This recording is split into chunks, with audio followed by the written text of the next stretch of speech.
এখন আমাদের বিষয়টা হচ্ছে এরকম যে আমরা তো অফিসিয়ালি তাদের সাথে কমিউনিকেট অবশ্যই করি না, করতে পারিও না, কারণ নন স্টেট অ্যাক্টরের সাথে তো আমরা একটা স্টেট হিসাবে এটা আমরা করবো না। বিশেষ করে যেখানে মিয়ানমারের সাথে তো আমরা তো সম্পর্ক ত্যাগ করিনি। এমন যদি হতো যে মিয়ানমারের সাথে আমরা সম্পর্ক ত্যাগ করেছে অন্য একটা এন্টিটিকে দিতে যাচ্ছে, সেটা তো না। কাজে আমাদেরকে এটা এই পয়েন্ট অফ ভিউ থেকে দেখতে হবে। সেটাই হয়তো হোম অ্যাডভাইজার বলেছেন, তার বাহিনী তো তাদের সাথে একটু সমস্যা আছে সবসময়।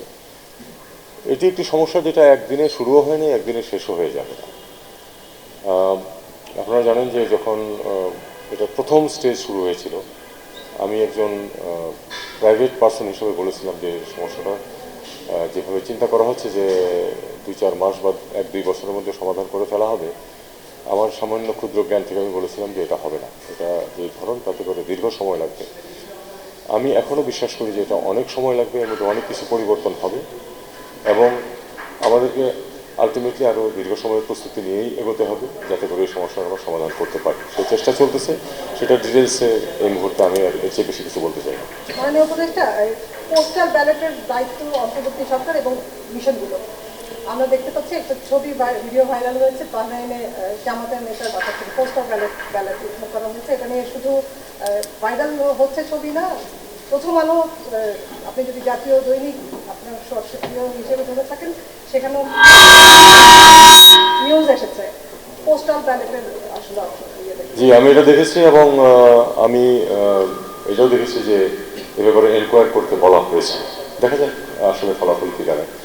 একটা জিনিস আমি আপনাকে বলতে পারি, এটা তো একেবারে কমন সেন্স থেকে আমি বলছি, সেটা হলো যে প্রাণ সসের মাখামাখি টেস্ট বার্গারকে করে তোলে আরো ইয়ামি, আরো জোস। প্রাণ সসের বস। প্রথমবারের মতো আমরা চেষ্টা করছি এই জিনিসটা, এবং সেই তুলনায় কিন্তু সংখ্যাটা একেবারে কম না। আমি যতটুকু জানি ভারতের মতো এত বড় দেশে এবং একই সংখ্যা 15 লাখ মতো।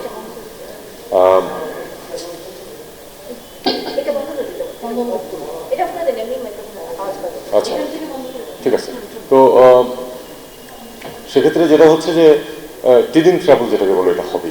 এবং আমাদের যারা এই রাজনীতির ক্ষেত্রে বিচরণ করেন তারা সবাই যে পারফেক্ট মানুষ তা না, কোনোখানেই পারফেক্ট মানুষ নেই। তো কেউ এটাকে মিসইউজ করার চেষ্টা করবে, এটা তো অবাক হওয়ার কিন্তু কিছু নেই। আমাদের চেষ্টা করতে হবে যেন মিসইউজ না হয়, এবং যখনই কিছু জানা যাবে সেটা এনকোয়ারি করা হবে।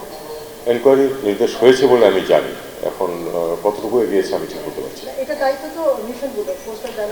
দেখুন,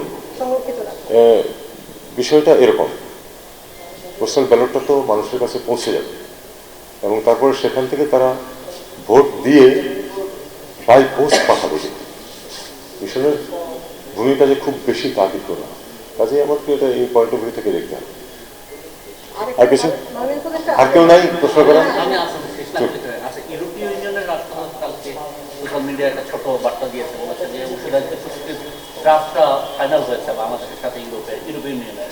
জি, এবং আপডেটেডটা কিরকম, কি আপডেট হচ্ছে, এবং আমরা জিএসপি প্লাসের যে জায়গাটা ছিল সেটা এটা বলি, এটা কিন্তু একেবারে ডিটেলস যে যাবে কোনো কিছু না, এটা কিন্তু একটা নীতিগত অবস্থান আমরা ঠিক করছি দুই পক্ষ মিলে, এবং সেটাও কিন্তু কালকে যে সই হয়ে যাবে তা না, কিন্তু এটা দুটো স্টেজ আছে। এরপরেও একটা হলো যে আমরা দুই পক্ষই তাদের অভ্যন্তরীণ যে নিয়মকানুন আছে সেই অনুযায়ী এটাকে ক্লিয়ার করবে। যেমন আমাদের ল মিনিস্ট্রিতে যেতে হবে, তারপরে ক্লিয়ার হওয়ার পরে এটা ইনিশিয়াল হবে নেগোসিয়েটরদের দ্বারা।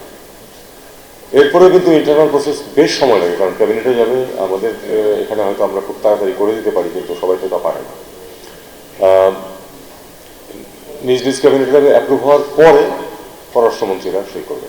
সেটা আমি আশা করি যে আমার উত্তরাধিকারী যিনি হবেন তিনি খুব অল্প সময়ের মধ্যে করতে পারবেন, কারণ আমরা এর গ্রাউন্ড ওয়ার্কটা করে দিয়ে যাচ্ছি।